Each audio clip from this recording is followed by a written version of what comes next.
Bienvenue dans ce nouvel épisode de C'est pour votre bien, l'émission qui répond à toutes vos questions liées à l'immobilier. Peter Oscarsen, bonjour. Bonjour Andrea. Bienvenue sur ce plateau. La question du jour, celle qui va s'afficher, la voici. À quoi faut-il faire attention lors de l'achat d'un bien immobilier? Lorsqu'on visite un bien immobilier, à quoi est-ce qu'on doit faire attention?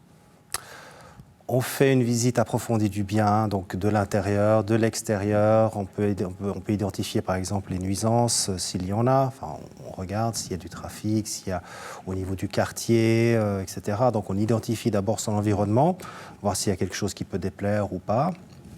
Et puis au niveau du bien en lui-même, on peut effectivement regarder, on peut poser des questions déjà aussi. On va voir un petit peu comment il est fait, effectivement au niveau technique, au niveau de la chaudière et des choses comme ça, mais bon, ça c'est de l'aspect un peu technique. Par contre, on peut aussi poser des questions, quels travaux ont été effectués et par qui surtout, quand ces derniers travaux ont été faits, de quelle nature éventuellement, qu'est-ce qui a été investi. Donc ça, de toute façon, ce sont des paramètres que moi je sais déjà. Donc Est-ce qu'il existe peut-être un document qui historiquement répertorie tous les travaux qui ont été faits d'un immeuble? Est-ce que ça, on peut le demander par exemple? Alors ça, pas dans une maison directement, par contre dans un appartement, dans une PPE, effectivement, il y a les procès-verbaux. Donc quand on achète un bien, on est en droit de demander les derniers procès-verbaux, les 3 dernières années, ce qui retrace justement l'historique de ce qui a été fait ou ce qui va éventuellement être fait, avec des fonds de rénovation. Donc les comptes aussi, on peut demander les comptes et les règlements de PPE.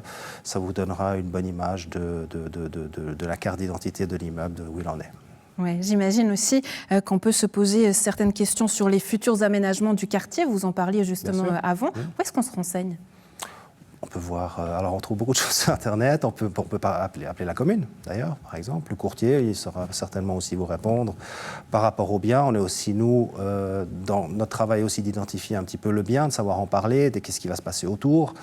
Ensuite, on peut vérifier, on peut faire un double check auprès éventuellement de la commune, de divers sites, effectivement. Aujourd'hui, on a accès à beaucoup d'informations. Oui, justement, étant donné qu'on a accès à toutes ces informations-là, un peu tout seul, quelle sera la plus-value de Bernard Nicot dans cet accompagnement-là?